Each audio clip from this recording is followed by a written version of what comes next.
más desde el corazón y más del alma. ¿Ok? Muy bien. Mi nombre es Didi Ananda Harimaya.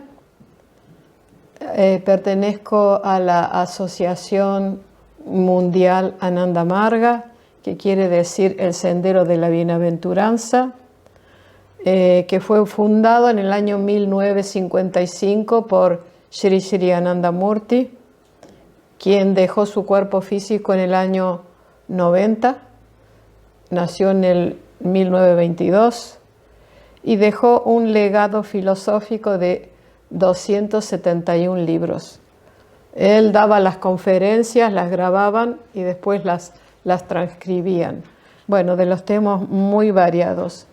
Tenemos una página web donde hay varios libros en español, traducidos al español, y también una literatura sobre, digamos, quién fue y habla más específicamente de él. Muy bien, entonces el tema de hoy es el origen de la espiritualidad. ¿Cuándo nace la espiritualidad? Y vamos a ir leyendo un poquito. No es necesario, yo no voy a decir todo lo que dice el PowerPoint, lo voy a resumir, voy a ir resumiendo, ¿ok? Bueno,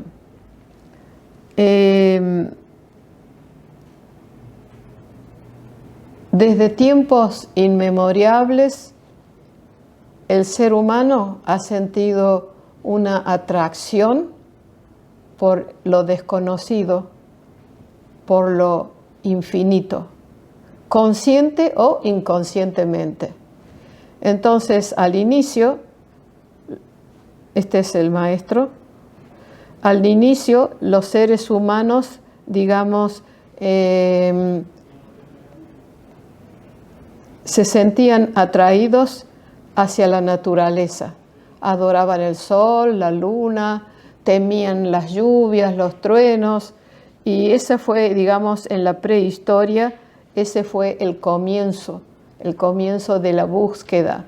Claro, como no tenían, digamos, no habían aprendido ni a meditar, ni tenían maestros, eso fue en la prehistoria. Y pasaron muchísimos años de esa manera.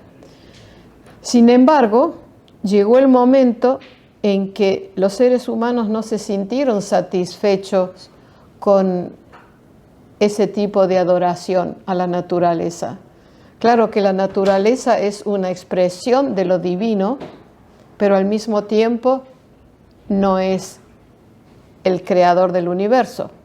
Entonces, como vivían en clanes, adoraban al héroe o al guía de cada clan como si fueran una manifestación de lo divino. Con el tiempo se dieron cuenta de que esto también era muy finito, muy limitado, porque un ser humano puede ser apreciado, valorado, pero no pensar que es la divinidad. Sí, somos la expresión de la divinidad, pero todavía tenemos que perfeccionarnos para llegar a serlo. Entonces adoraban a los guías de sus grupos.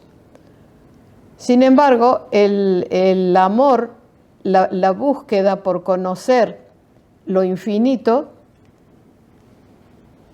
no se satisfizo con ello y empezaron a buscar de una manera, digamos, más profunda, más silenciosa.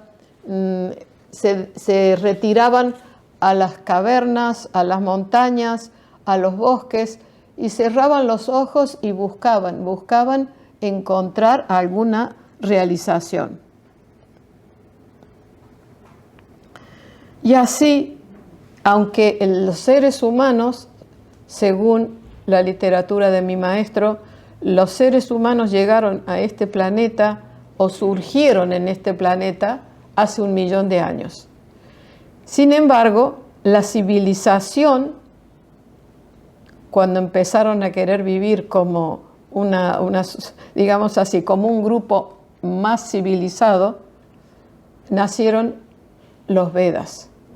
Y el primer Veda surgió hace 15.000 años y eso marca el nacimiento, digamos así, de la civilización. Ahora, el primero de los Vedas se llamó Rig Veda y hablaba de magias y de rituales. Encendían fuegos, ofrecían, no sé, animales al fuego, y quiere decir que todavía estaban buscando, pero todavía no habían realizado lo que es lo infinito, o sea, la conciencia suprema. Eso fue hace 15.000 años. Hace 10.000 años, más o menos, apareció otro libro de los Vedas, Yajurveda. Y en el Yajurveda ya se habló, digamos así, se habló de la creación, y el modo de acercarse al Supremo era a través de las oraciones. Las diferencias entre el Tantra, que luego voy a hablar más del Tantra, y los Vedas es que en los Vedas el acercamiento, la búsqueda, por ejemplo, es: Señor, tú que eres el creador de este mundo, de todos los niveles de este universo, guíame para que te encuentre. Eso es lo que es orar desde el corazón. Y entonces se puede marcar como la primera etapa del yoga las oraciones, las peticiones, ¿ok? Pero es muy diferente, vamos a ver, aunque los Vedas tienen cosas muy bellas, porque son la expresión de las personas más, digamos, que han tenido un tipo de realización. Sin embargo, carece de técnicas de meditación. Entonces puede ser que algunos iluminados han tenido esa gloria de realizar al ser supremo a través de la oración, a través de las meditaciones, pero eso no los cualificaba a ellos para enseñarles a otros también a meditar. Entonces, ¿cómo fue? No había escritura en aquella época, pero había lenguaje, no había escritura. Entonces, el modo en que pasaron los Vedas de generación en generación fue que alguien recitaba el Veda, la persona que había tenido esa experiencia la contaba, y otras personas tenían la facultad y la facilidad de memorizar y otros de explicarlas. Entonces, como esto pasaba de generación en generación, de ese modo, muchos Vedas se perdieron. ¿Ok? Bien, luego viene otra época, que es la época de la Atharva Veda, que es más o menos hace entre 8.000 y 6.000 años, contando desde ahora hacia atrás. No antes de Cristo, sino con los 2.000 años de Cristo. Son, digamos así, 8.000 a 6.000 años. En esa época, hace 7.000 años más o menos, nació el señor Shiva en la India, en lo que es hoy la India. Nació de una familia mongolo-védica, y cuando él vivió en esa época, en esa zona, había un gran choque entre diferentes clanes. Por un lado estaban, digamos así, los arios que habían llegado a la India, estaban los mongoles y también estaban los drávidas, que eran la gente, y negroides, que era la gente local de la India y de Asia, ¿no? Entonces se puede ver en los Vedas, en la Atharva Veda, se puede ver mucha influencia sobre las enseñanzas de Shiva. ¿Okay? Y muchos arios también aprendieron el sistema tántrico, pero hasta que pasó eso hubo una gran lucha. ¿Okay? Y luego el Samaveda es el cuarto libro, que en realidad no es un Veda aparte, sino que es un libro donde se suman todas las diferentes canciones o poesías, digamos, de los diferentes Vedas. Samaveda son las diferentes canciones de los Vedas anteriores. O sea que no es un Veda aparte, sino que es una, digamos así, una colección de las músicas, de los Vedas. Bueno, dice así, bueno, esto ya lo he explicado. Dice, los sabios de la época del Yayurveda se dieron cuenta a través de la clarividencia que todo lo que existe en el universo emana de la suprema conciencia absoluta.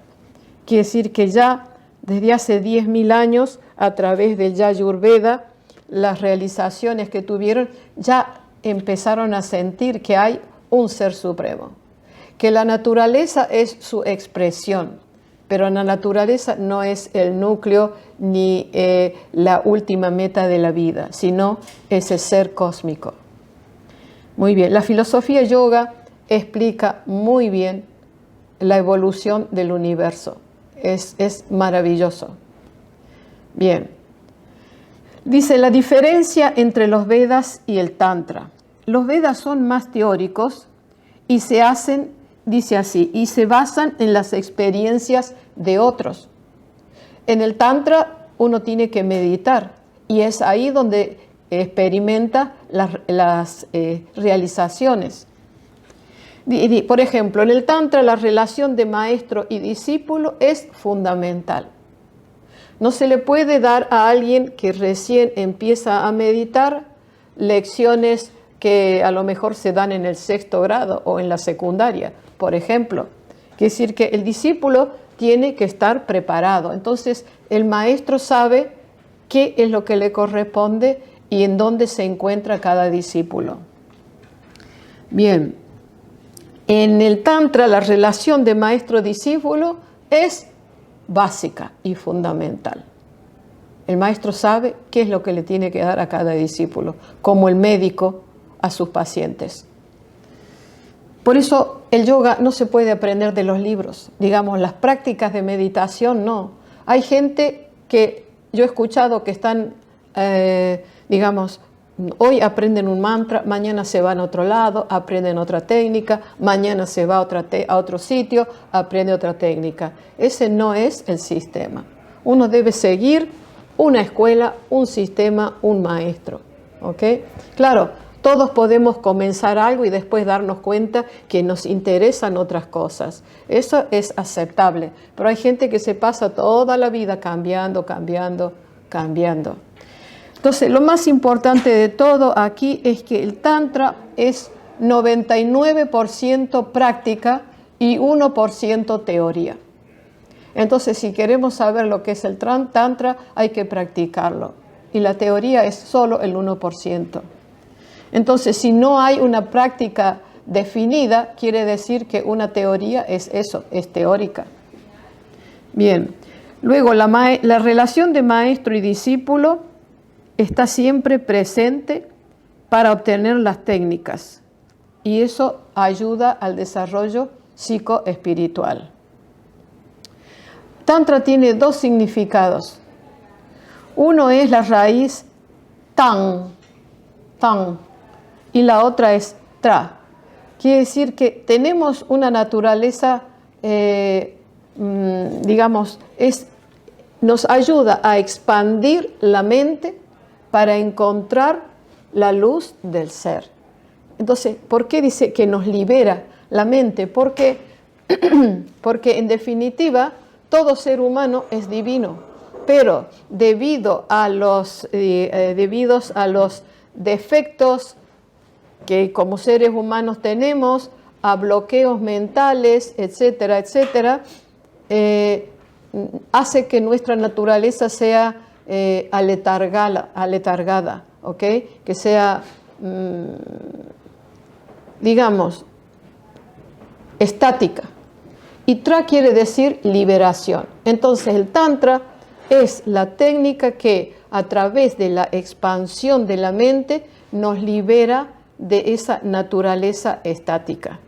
Y tiene otro significado que es similar, pero acá tiene otro punto de vista. No es tan estaticidad, sino que es tan, que quiere decir expansión de la mente para la liberación del ser. Entonces, En realidad los dos persiguen lo mismo, la liberación del ser, que es un sinónimo de yoga.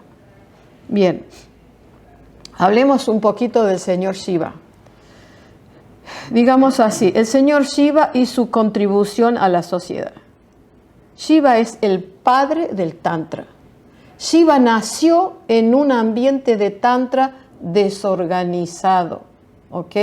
Porque había una gran mezcla de Avidya Tantra, quiere decir aquellos que quieren desarrollar el poder mental para hacer magia o maleficios, etc. Entonces Shiva dijo, no, esto sí, esto no, y creó muchísimas técnicas y posturas de yoga, danzas, mudras, que son gestos, para poder que la gente pudiera evolucionar. En esa época bailaban, la gente que bailaba era como eso, cuando tocan los tambores y se mueven sin ton ni son, sin ritmo, sin realmente melodía. Él les enseñó la música. No solo eso, dice, bueno, él nació en la India hace 7.000 años y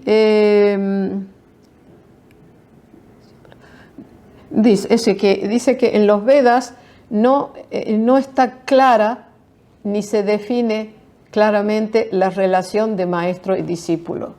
En el Tantra sí, hay una guía a cada momento. Dice, el señor Shiva fue el primero en proponerlo y le dio a este culto espiritual el nombre de Tantra. Tantra es el secreto detrás del progreso espiritual. ¿Qué otras cosas creó Shiva? Dice, creó música con ragas y raginis. Ragas son escalas, raginis también, pero las ragas son masculinas y las raginis son femeninas. Mire qué sutil, qué importante que en la música esté también el hombre y la mujer. Muy bien, también enseñó, digamos, mudras, gestos que tienen significado, movimientos con el cuerpo, las manos, los gestos que quieren decir algo, ¿no? Muy bien, por ejemplo, esto quiere decir entrega al Supremo. Esto quiere decir la divinidad dentro de mí saluda con amor a la divinidad dentro de ti, con los encantos de mi mente y la dulzura de mi corazón. Es muy sutil porque es interno.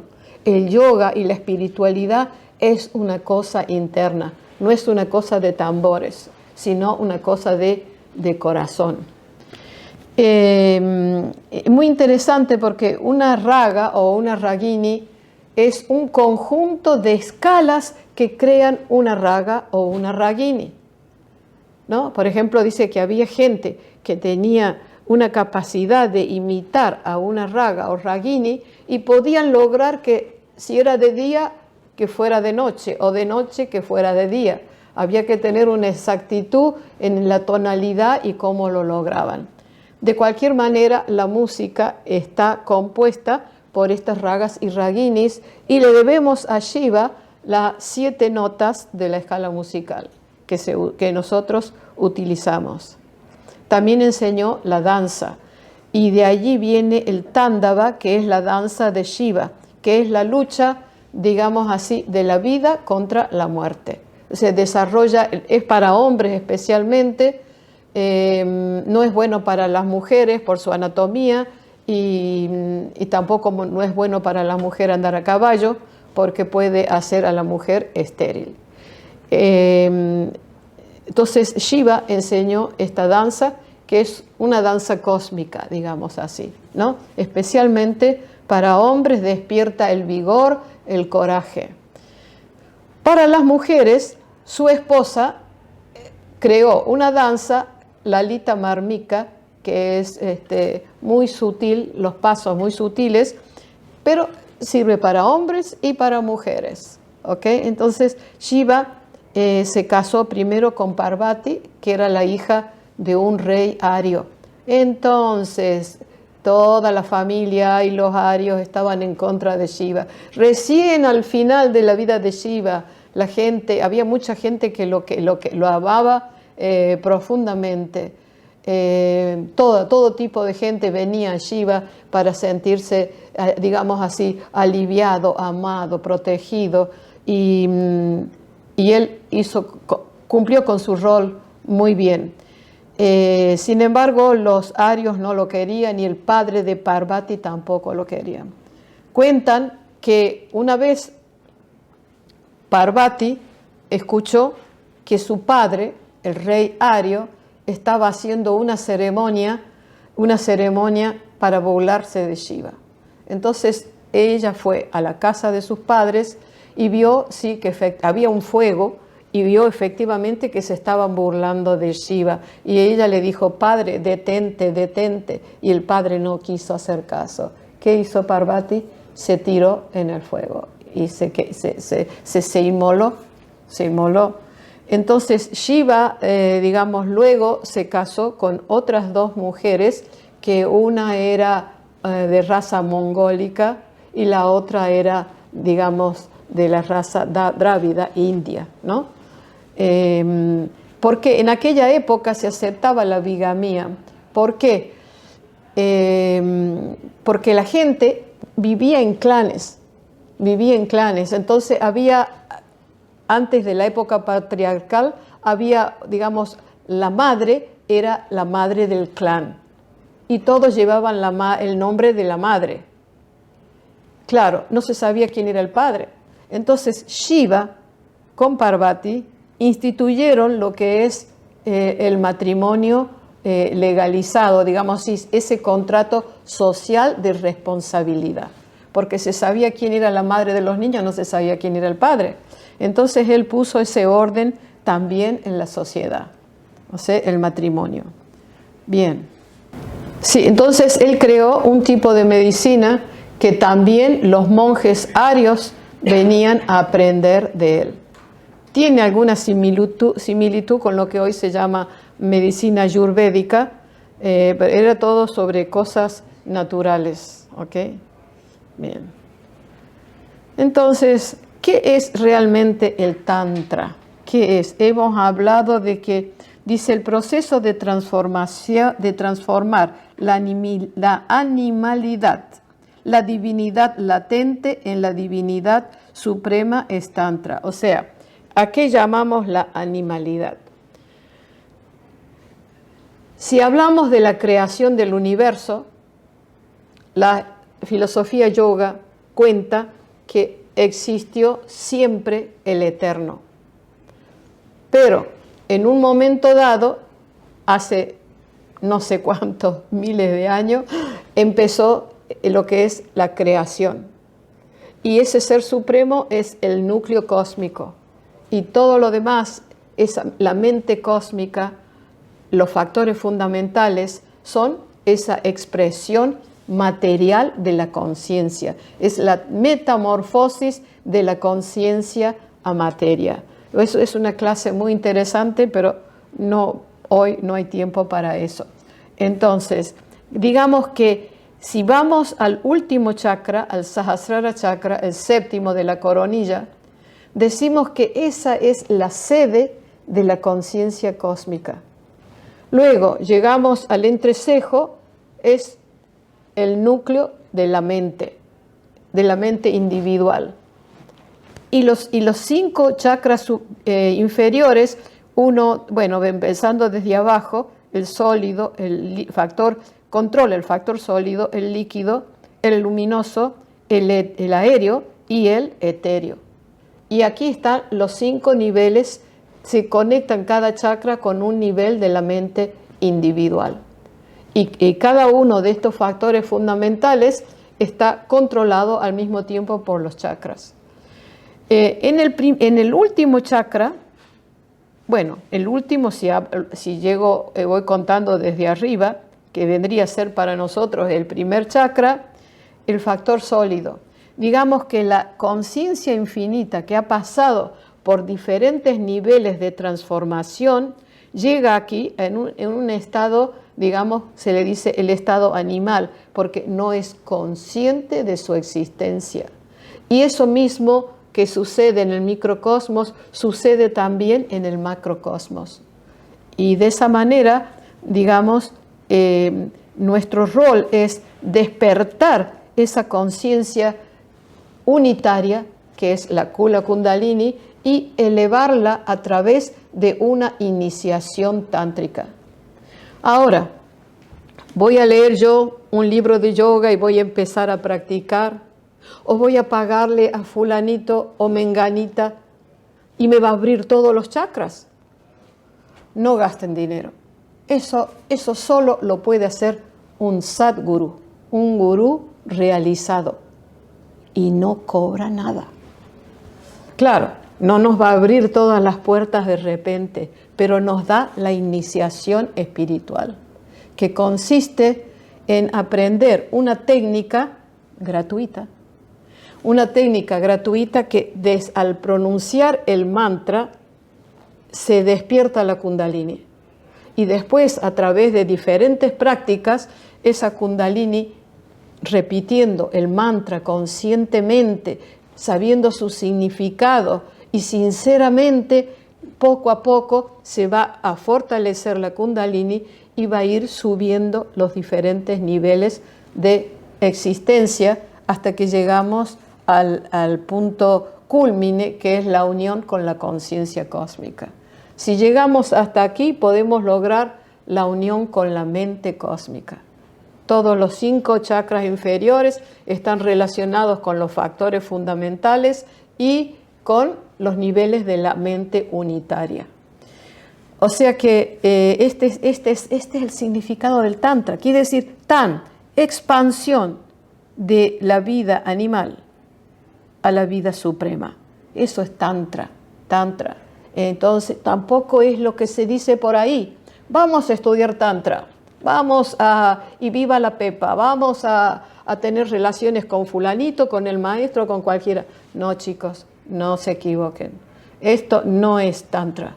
Lo sí que es Tantra, que explica el maestro, que hay 5 M's del Tantra, 5 palabras que significa, las voy a mostrar directamente. Y después vuelvo para atrás. Digamos así, el Tantra, el creador del Tantra fue Shiva. Entonces Shiva pensó, voy a dar prácticas espirituales solo para la gente que ya está preparada, que tiene ilusión, que quiere realizar a Dios. No solamente para ellos. Vamos a dar también el Tantra para las personas que todavía están muy apegados a la materia. Porque en realidad todavía vivimos en el mundo material. Pero el uso y el abuso son 2 cosas diferentes. Entonces les voy a explicar muy brevemente cuáles son las 5 M's del Tantra. Se dice 5 M's del Tantra porque empiezan 5 palabras con M. Unas tienen el significado mundano y las otras tienen el significado espiritual. Las que tienen el significado mundano, Mansa, en el mundo material quiere decir comer carne. Matsya quiere decir, tomar licor o vino o licor. Madhya. Matsya es comer pescado. Mudra es comer granos deshidratados. Y Maituna quiere decir relación sexual. ¿Está la espiritualidad contra todo esto? Pues digamos así que el sexo es parte de la vida porque es parte de la creación, de la continuidad de la humanidad. ¿Cierto? Si yo como mucho, me voy a enfermar. Y si no como nada, me voy a morir. Entonces, quiere decir que el Tantra busca el equilibrio. Y esta parte del Tantra, relacionado con el mundo material, ha sido creada para que las personas que comen carne, que toman alcohol, que comen pescado, que comen alimentos que no son beneficiosos y que tienen una mente muy concentrada en el gozo físico, aprendan poco a poco a llegar a lo que es, un equilibrio. Ni comer mucho, ni no comer nada. El equilibrio en la vida. ¿Okay? Entonces, cuando las personas que están apegadas a todo esto, a este gozo, desmedido, material, pueden llegar a lo que es el autocontrol. el autocontrol, la medida justa, que es la del yogi, digamos. Cada uno tendrá una medida justa, otros no. En fin, poco a poco las personas van controlando la parte instintiva para realizar la parte sutil y llegar a ser un ser divino, digamos. Entonces, las personas hay tres tipos, digamos, una clasificación así rápida. Unas personas que están dominadas por los instintos, otras personas que desarrollan su humanidad y llegan muy alto como seres humanos. Y hay otros que han llegado tan elevadamente como ser humano que entran a la divinidad. Digamos así como ser humano, con cuerpo humano, viviendo en este mundo, pueden tener una naturaleza divina.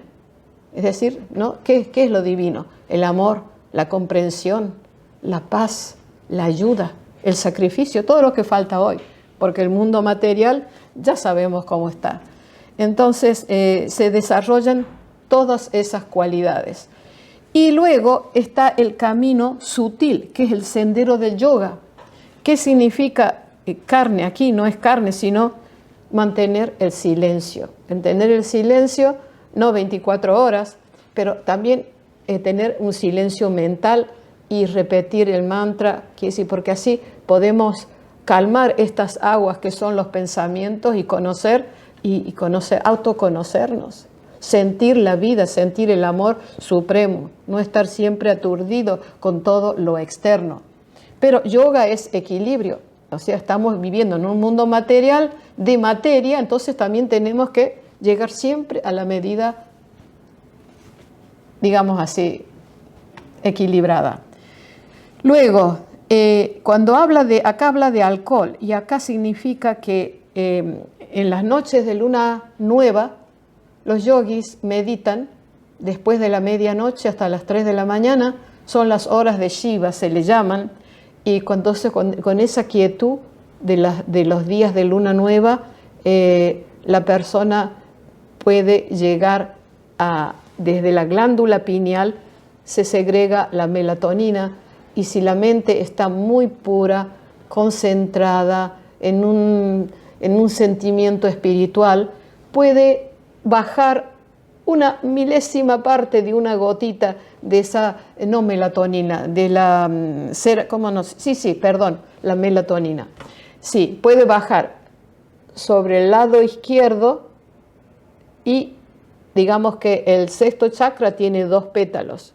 Uno que es la relación con el mundo material y otro con la relación con el mundo sutil. Entonces, al bajar por la izquierda, digamos así, que afecta al pétalo, que es una emoción espiritual, y la persona entra en éxtasis espiritual, duradero, no como el efecto del alcohol, que lo deja a uno peor, sino un éxtasis espiritual.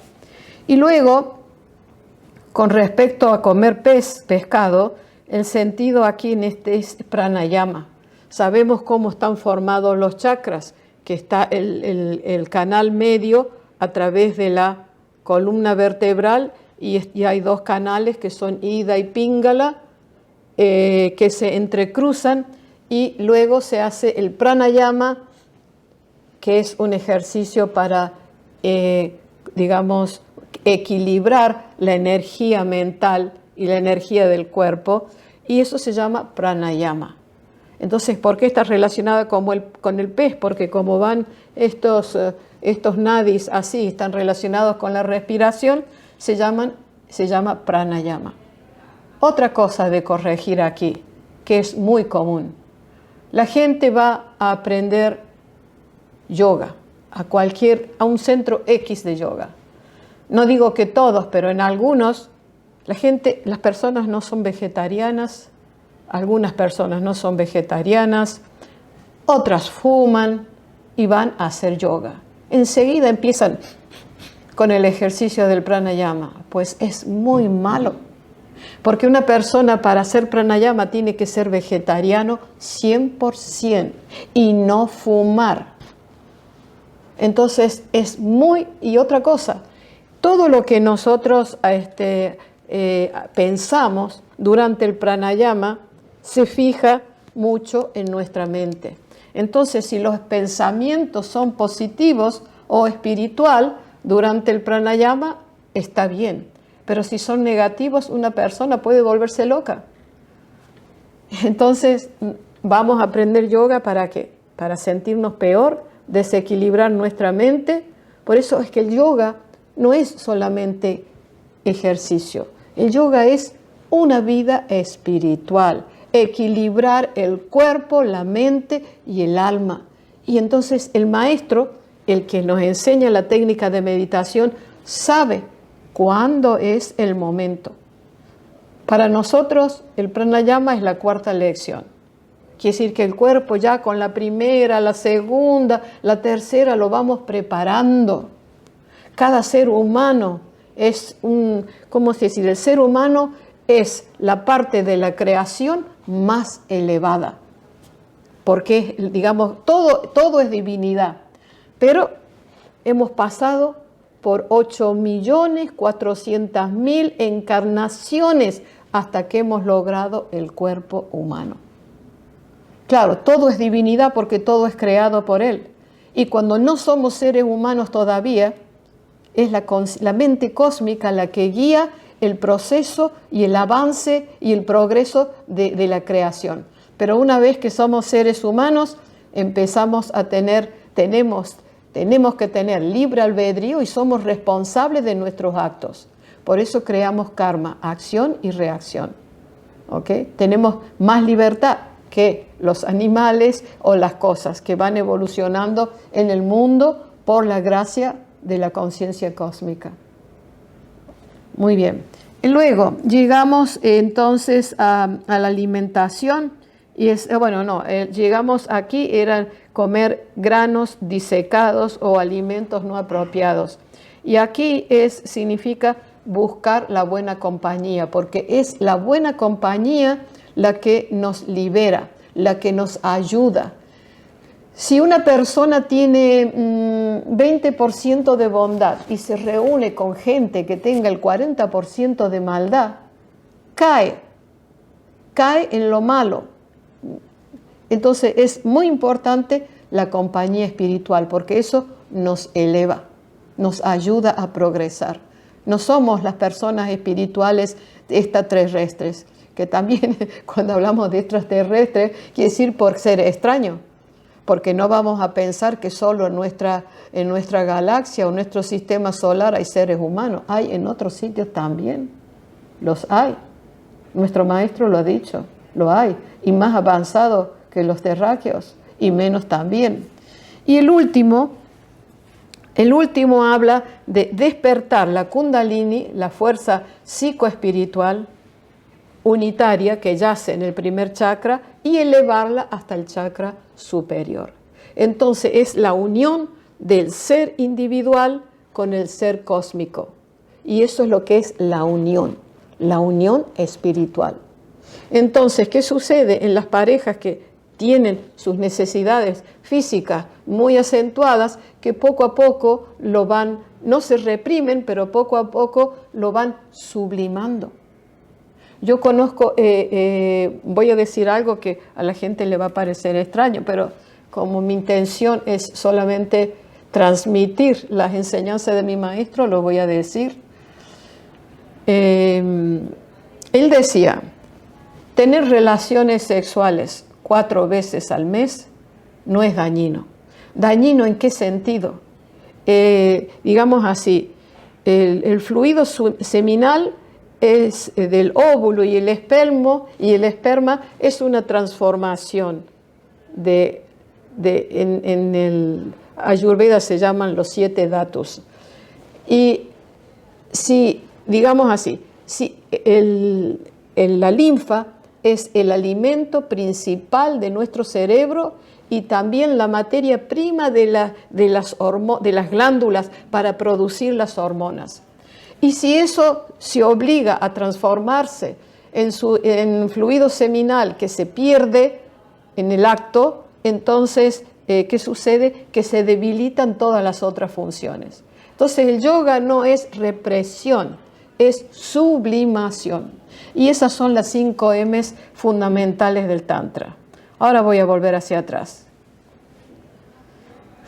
Bien.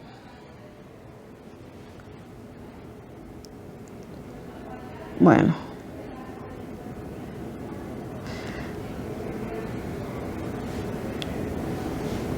Bien. Lo importante es que el Tantra no es un ismo, no es tantrismo, no es socialismo, no es unismo. El Tantra es un modo de vida, no es una religión, es la búsqueda del Ser Supremo. Y entonces existen muchos tipos de prácticas. Mi maestro dijo que Shiva había sido o ha sido el creador del Tantra mundano y, digamos así, para el autocontrol y también del Tantra espiritual. Y que no hay que criticar esa parte, porque cada uno está donde está, pero todo se puede sublimar y espiritualizar, ¿no? Entonces eso es muy importante. Bueno, y dice aquí,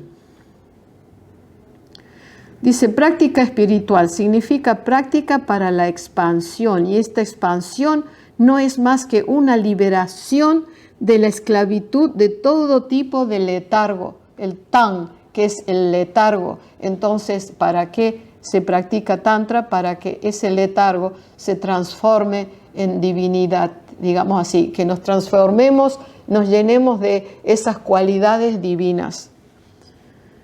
Y esto es muy importante. Independientemente de casta, credo o religión, alguien que aspira a la expansión espiritual o hace algo concreto es un tántrica. Quiere decir, un ejemplo, mi maestro dijo, más allá de todos los yogas, más allá de todas las religiones, está el amor al Ser Supremo. Entonces, todo lo que se practica, todo lo que se hace es para tener esa autorrealización de que yo existo porque Él existe. Si Él no existiera, yo no podría existir. Entonces hay que tener una autorrealización. Por eso dice, independientemente de casta, de credo o religión, alguien que aspira a la expansión mental o hace algo concreto es un tántrico. No importa de qué filosofía estemos hablando, si hay una práctica clara que nos pueda despertar de este letargo para encontrarnos a nosotros mismos y ser 100% seres humanos y llegar el día de mañana a la autorrealización. Entonces, cualquier filosofía que tenga algo práctico que nos pueda conducir a ese estado supremo es Tantra. Pero si solamente hablamos de filosofía, puede ser la filosofía más sutil y no hay una práctica espiritual, ¿de qué sirve? ¿Cómo voy a realizar yo lo que la filosofía me dice? ¿No? Es que es imposible. Muy bien. Bien, entonces acá explicaba qué es yoga. El yoga tiene 2 raíces diferentes. Una es yunj, que quiere decir unificarse. El agua con el azúcar se mezclan y ya no se pueden separar. Otra significado es yuj. Yuj quiere decir sumar. Yo tengo azúcar y le agrego tierra. Se mezclan, pero no se unen. Entonces, el yoga del que hablamos es yunj, unificación del ser individual con el ser supremo. El hatha yoga es una práctica diferente. Se ocupa de las posturas psicofísicas, de la respiración y de la, digamos así, no de la realización espiritual. Entonces esa es la gran diferencia. Nosotros, en cambio, hacemos posturas de yoga y respiración para tener una mejor salud, para preparar el cuerpo para la meditación y para eso, no para tener poderes ocultos de ningún tipo. Muy bien, entonces, digamos, ¿cuáles son las prácticas que contiene el Tantra? Mantra yoga. El mantra yoga es la repetición del mantra. Luego tenemos Kundalini yoga, es despertar de la Kundalini. Raya yoga, el control de la mente. Karma yoga, el yoga de la acción inegoísta, del servicio. Gyan yoga, el yoga del conocimiento, el estudio de la filosofía. Esto sí, esto no. Dhyan yoga, el yoga de la meditación. Kriya yoga, el yoga de la purificación a través de concentración en diferentes puntos, de posturas de yoga, de mucho pranayama y de ese tipo. Hatha yoga, lo acabo de decir. ¿Qué se consigue con las prácticas de yoga? El bhakti yoga. El bhakti yoga no es un yoga en sí, vamos a practicar bhakti yoga, no. El bhakti yoga es la devoción, atracción por el Supremo, el amor por el Supremo. Eso no es una práctica de yoga, es el resultado de los diferentes tipos de yoga.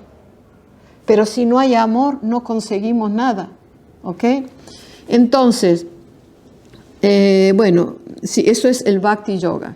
Raya Dhyaya Yoga dice así: el proceso de la meditación en que la energía interna se transforma de energía física a energía mental y de mental a energía espiritual. Eso es lo que es, digamos, el Raya Dhyaya Yoga. Ahora, si yo les digo, en nuestro caso, practicamos todos los yogas, porque son todas partes del Tantra. Entonces, no importa cómo le llamemos al yoga que practica diferentes personas, todas vienen del Tantra Yoga. Todas, digamos, el Shiva es el propagador, el padre de la espiritualidad. Entonces, nosotros practicamos todo esto yoga en las diferentes lecciones que tenemos de meditación, que las lecciones básicas son 6 principalmente, y después hay otros tipos de técnicas también mucho más difíciles, que requieren mucho más tiempo, y hay que tener mucho más tiempo, y no todos las tienen por esa razón. Entonces, por eso dice, el Tantra es el origen de todas las prácticas espirituales. Tantra y sadhana son inseparables. Sadhana, no hay una palabra en inglés o español que quiera decir lo que es sadhana. Entonces, cuando decimos meditación, es muy limitado, porque sadhana es el esfuerzo para autocompletarse, el esfuerzo que involucra, digamos así, una práctica física, mental, espiritual, moral, social, para lograr meditación, para lograr el progreso espiritual. Muy bien. Y aquí dice algo muy interesante. La vida humana es poco común. Imagínense si hemos pasado 8.400.000 reencarnaciones de insecto, mosquito, digamos así, a animales más evolucionados hasta que hemos llegado a la vida del ser humano. Por eso dice, la vida humana es poco común, no es frecuente, y menos común es la vida que puede perfeccionarse a través de las prácticas espirituales. Quiere decir que la espiritualidad es para todos, pero es difícil, es tener la gracia divina, porque uno puede estar meditando todo el día y no obtener una realización. ¿Por qué? Porque el ser humano tiene que cumplir con su familia, con la sociedad, con la moralidad, con todo, y para poder lograr la espiritualidad.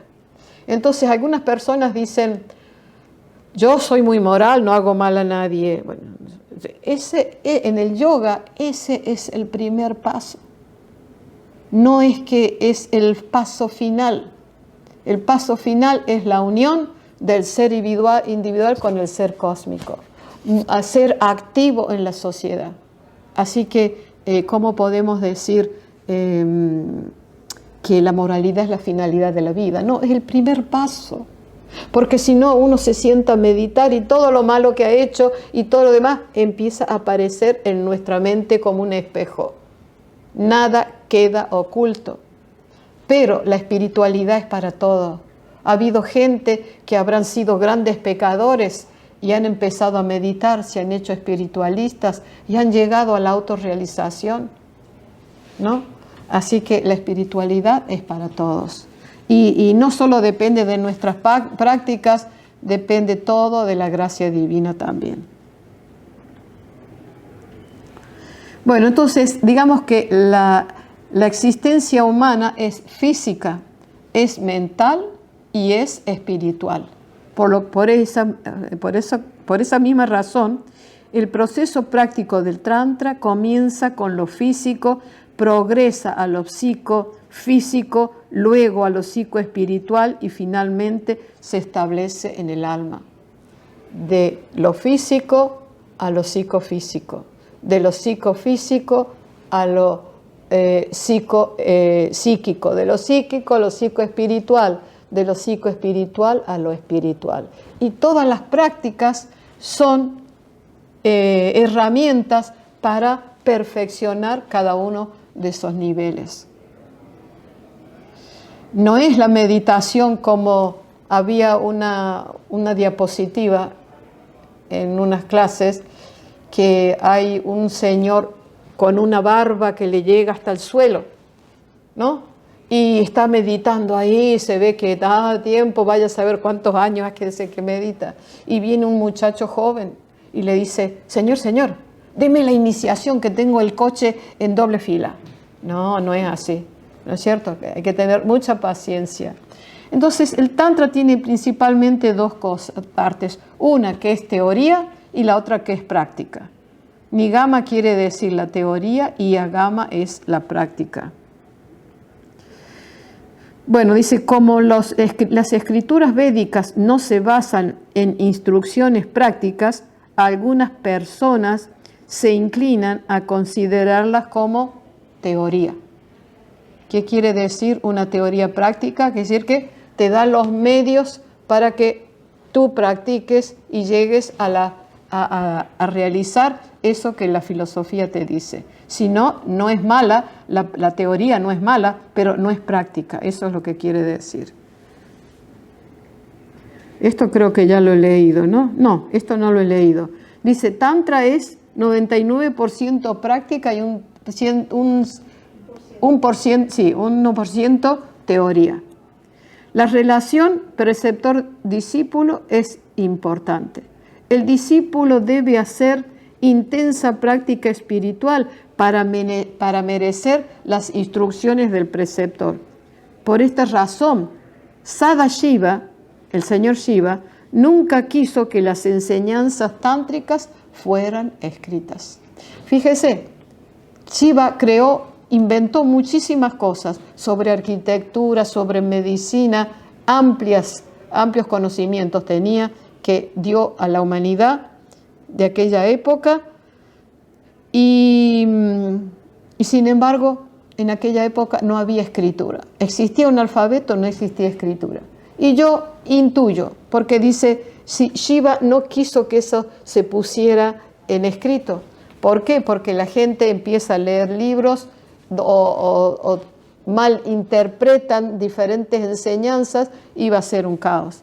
Sin embargo, mucho más tarde fue necesario poner esas enseñanzas y existen 64 libros de Tantra.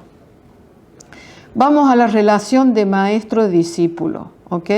El discípulo debe ser merecedor de su maestro y el maestro debe tener muchas y buenas cualidades también. Entonces dice, hay 3 categorías de discípulos. Están aquellos que aprenden junto al maestro con mucho entusiasmo. El maestro se va y poco a poco va perdiendo. Ya cuando se va el maestro se terminó la práctica. El segundo tipo de discípulo no, él sigue después que se va el maestro, pero poco a poco también olvida y deja de hacer las prácticas.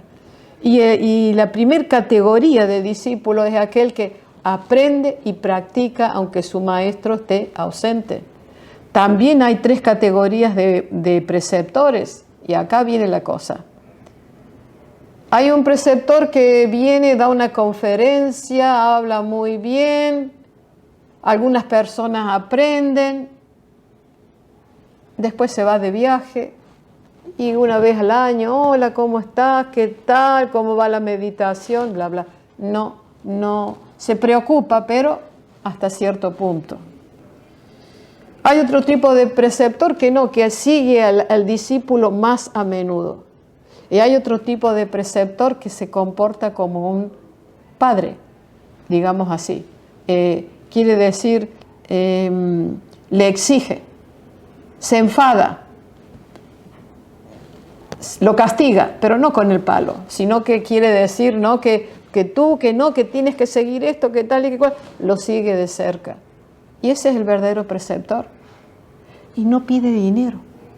Yo le digo a la gente, cuando te pidan dinero para aprender meditación, escápate, escápate. La meditación no tiene precio. El camino espiritual no tiene precio, porque todo viene del Supremo. Las enseñanzas son muy elevadas y las crean, digamos así, un Sadguru, que es un maestro espiritual que entra en un estado profundo de meditación, eleva su kundalini, crea los mantras y le infunde la capacidad de conectar al discípulo si se concentra y repite conscientemente los mantras para que vibre al mismo tiempo que la mente cósmica, que las vibraciones de la mente cósmica.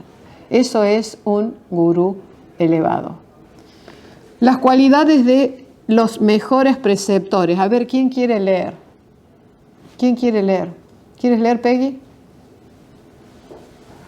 Las cualidades de los mejores preceptores: tranquilo, autocontrolado, adepto en elevar la kundalini, modesto, sobriamente vestido, ejemplar en conducta, tiene un medio de vida honesto, de pensamiento puro, bien versado en el culto espiritual, muy inteligente, hombre de familia, establecido en la meditación. Adiós, Señor. Adiós. Bien versado en tantra y mantra, capaz de disciplinar y de compensar al discípulo. Solo en persona merece llamarse gurú, y el gurú es el que disipa la oscuridad de la ignorancia y da luz del conocimiento. Vamos a leer las cualidades de un discípulo. ¿Quiere leerlo, señora? Claro. Bueno, acérquese. Cualidades de un discípulo ideal. Dispuesto a llevar a cabo las instrucciones del maestro. Tiene el conocimiento y la experiencia necesaria. Control mental total, alma noble. Conducta noble y de mente calmada. Es modesto, irreverente, una memoria aguda y perseverancia, quien es capaz de elevar su kundalini, está bien informado y posee autocontrol y es un discípulo ideal. Muy bien. Bueno.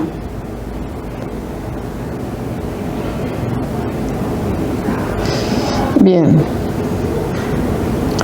Entonces yo daría ahora un tiempito para que hagan preguntas, si las tienen. Y después practicaríamos un poquito de meditación. ¿Tiene alguna pregunta, señora? No, la verdad es que... Muy bien. Voy a explicar un poco más. Entonces, explicamos un poquito más. Ay. Casi se me cae de nuevo. Bueno, muy bien. Esto ya lo hemos explicado. Y dice así. El Sahasrara Chakra, el séptimo chakra, es un chakra puramente espiritual. Está conectado con la glándula pineal. Y el Agya Chakra el sexto chakra está conectado con la glándula pituitaria. Entonces, digamos que el pétalo del lado izquierdo, digamos, da conocimiento espiritual. Es la propensión del conocimiento espiritual. Y el del lado derecho es del conocimiento mundano. Eso es lo que yo decía antes, que en las noches de luna nueva, la pineal segrega, digamos, la melatonina, y si desciende por la izquierda, se puede experimentar, digamos, bienaventuranza, felicidad infinita. En cambio, si los pensamientos en ese momento son mundanos, la melatonina va a descender por la derecha y esa hormona se quema. Entonces no hay una experiencia espiritual. Bien. Eso es. Quiere decir que si uno no tiene pensamientos elevados, se quema esa hormona y entonces no hay una experiencia espiritual. Bien, de esto ya hemos hablado. Voy a hablar un poquito más de lo que es la iniciación y luego vamos a practicar un poquito de meditación. La palabra diksha. La palabra diksha no es lo mismo que la palabra iniciación. Se le dice iniciación al aprender una técnica por primera vez, ¿ok? Entonces habrá diferentes tipos de técnicas. La palabra diksha, en cambio, está hecha de dos palabras sánscritas. Una es kshayanam y otra es dipagyan y kshayanam. Dipagyan quiere decir que la técnica que voy a aprender ilumina el camino. Quiere decir que me da a mí las pautas cómo yo puedo concentrar mi mente para encontrar la autorrealización del ser. De ahí viene, se dice que es la luz, que es la iluminación, porque me da las pautas a seguir para llegar a la esfera del ser. Y Kshayanam quiere decir que al mismo tiempo que yo voy meditando, repitiendo mi mantra conscientemente, con su significado y el sonido, las diferentes reacciones de acciones pasadas que le llamamos karma, el conjunto se llama karma, pero individualmente se llama samskaras, que quiere decir yo hago una acción buena o mala y tengo una reacción buena o mala de acuerdo a la acción, ¿no?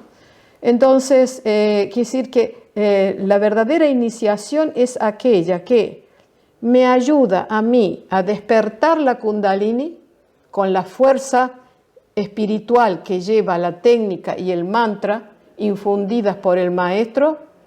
Se despierta la Kundalini, pero luego yo tengo que conscientemente repetir el mantra y practicar regularmente. Entonces, con esa práctica, la Kundalini algún día va a ir subiendo y llegando a una autorrealización, que cada chakra es un nivel de autorrealización hasta que llegamos al punto final. ¿Ok? Entonces, al mismo tiempo que la Kundalini asciende, se va eliminando las reacciones de karma pasado. Por eso es que un aspirante espiritual pasa, digamos así, a través de muchas experiencias, pero muy rápidamente. Si yo tengo que liberar el karma en 50 años de vida o 70 años de vida, con la meditación lo puedo eliminar en mucho menos tiempo. Entonces es un proceso evolutivo muy acelerado. Entonces la iniciación dada de un maestro, digamos, realizado, es muy importante. ¿Y cómo yo busco a mi maestro realizado? Pues dicen que el discípulo no tiene que ir a buscar, tiene que estar anhelando y el momento ese va a llegar. Si yo, claro, estoy encerrado en mi casa, no me voy a enterar, pero a lo mejor yo vengo a una conferencia o voy a un seminario de diferentes caminos y encuentro lo que a mí me atrae, entonces quiere decir que el maestro, aunque no esté físicamente presente, ha hecho que yo me encuentre con esa causalidad para poder aprender la técnica de meditación. Y entonces la iniciación es muy importante, ¿ok? Cuando se escucha el mantra por primera vez, es un golpe para la Kundalini, el sonido. No es que va a haber un golpe, sino que el sonido despierta la Kundalini. Luego, conscientemente repetimos el mantra y eso va a ir elevando esa Kundalini y llevándonos hasta la realización final. Pues el proceso es Diksha, no es solamente aprender un mantra, tiene que tener la capacidad de ayudarnos en ese proceso. Por eso es importante no aprender de un libro, sino aprender de maestros instruidos y autorizados, ¿ok? Bueno, yo creo que hasta aquí estaría muy bien y sería suficiente. Entonces, si hay alguna pregunta, les voy a agradecer que la hagan.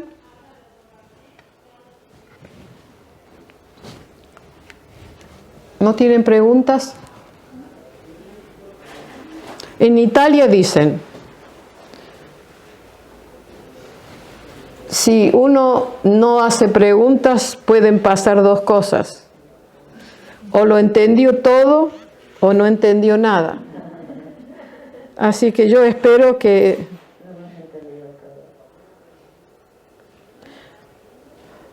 Y bueno, también aclarar que si alguien desea aprender meditación y seguir en contacto con nosotros, aquí hay una cuartilla que hemos distribuido donde estamos en Valencia, en la calle Zapadores 22 bajo izquierda, y luego también tenemos una página web porque traducimos libros del maestro, los publicamos también. Tenemos una página web, ahora aquí no sé si hay internet, pero les voy a dar la página web también. Y una vez por semana, todos los miércoles,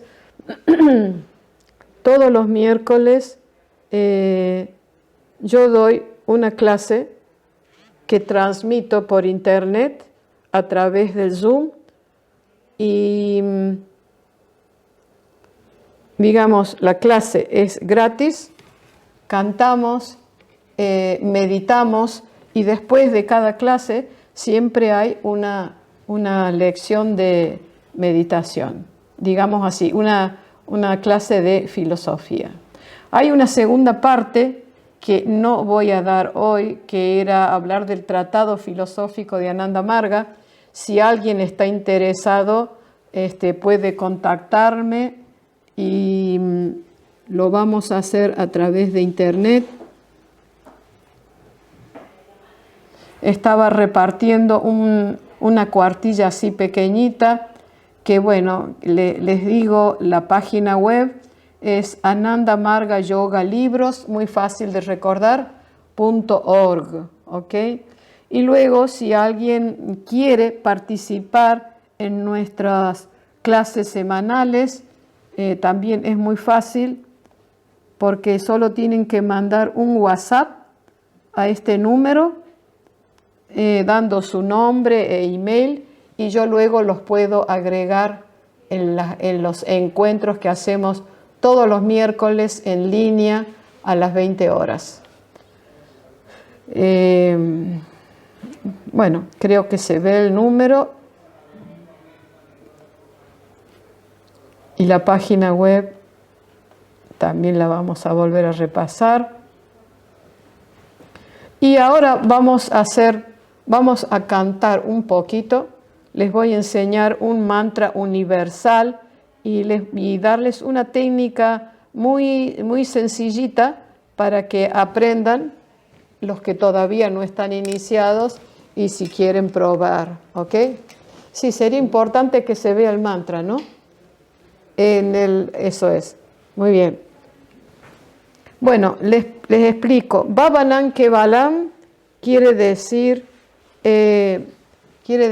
Baba quiere decir el Ser Supremo, Nam quiere decir nombre y Kevalam quiere decir solo. O sea, solo el nombre del Supremo. O en otras palabras, quiere decir todo es amor. Así que todo es amor. Entonces, ¿se animan a cantar un poquito?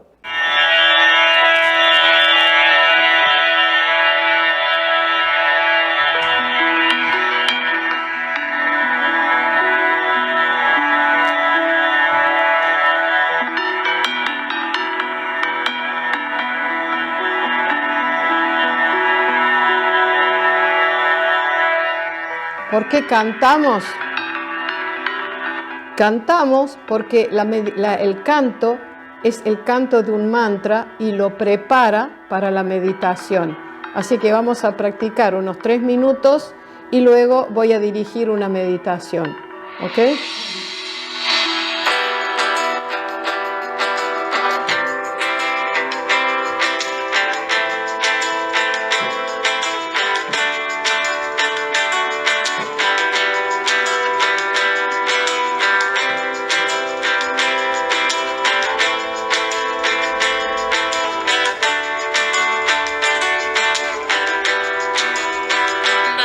Nam Kevalam, Baba Namo Kevalam, Baba Nam Kevalam, Baba Namo Kevalam, Nam Kevalam, Baba Nam Kevalam.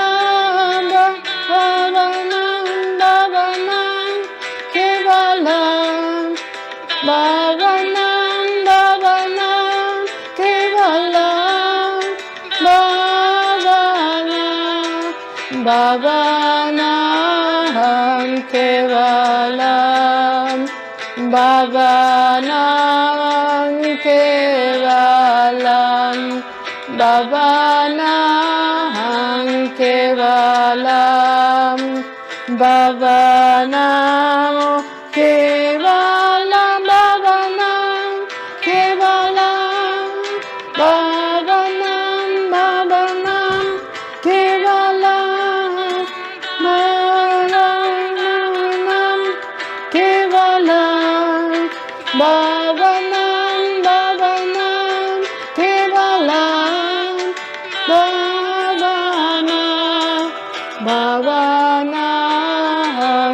Kevalam,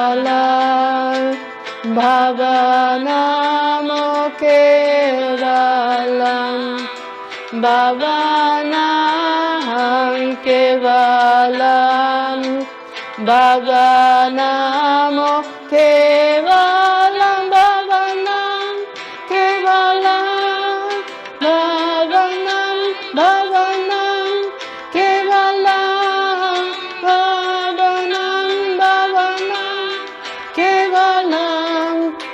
Bhavanam, Bhavanam Kevalam, Bhavanam, Bhavanam Kevalam, Namo Kevalam, Bhavanam Kevalam. Vamos a meditar un poquito, ¿ok? Bueno, acá tenemos el mantra Bhavanam Kevalam. Vamos a cerrar los ojos, las manos entrecruzadas sobre el regazo, la espalda sin apoyar, pero recta, ¿ok? Porque así nos ayuda mucho mejor a la concentración. Los ojos cerrados.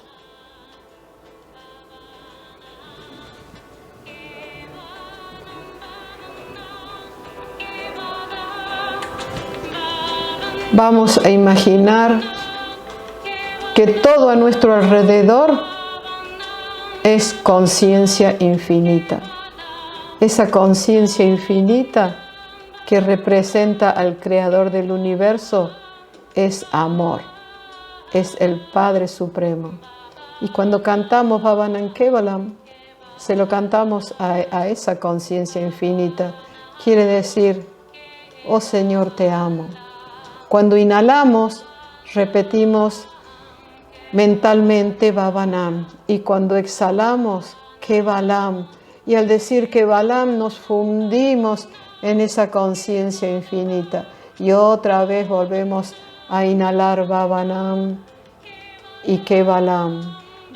Solo tu nombre amado, Señor, o todo es amor. Y nos fundimos en esa conciencia. Meditamos en silencio unos minutitos.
Bhavanam al inhalar, Kevalam al exhalar. Y siento que estoy rodeada de esa conciencia infinita y que todo es amor supremo. Bhavanam al inhalar, Kevalam al exhalar, y cuando exhalo me sumerjo en esa infinitud.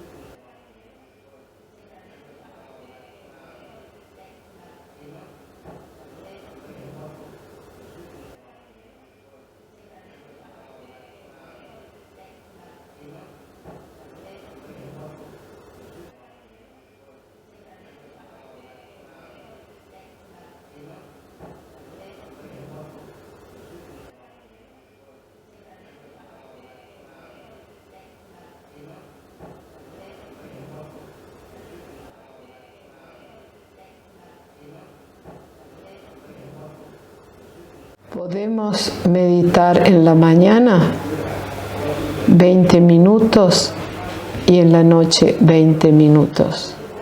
Luego vamos aumentando hasta llegar mínimo media hora, tanto en la mañana como en la noche, antes de comer, antes de desayunar.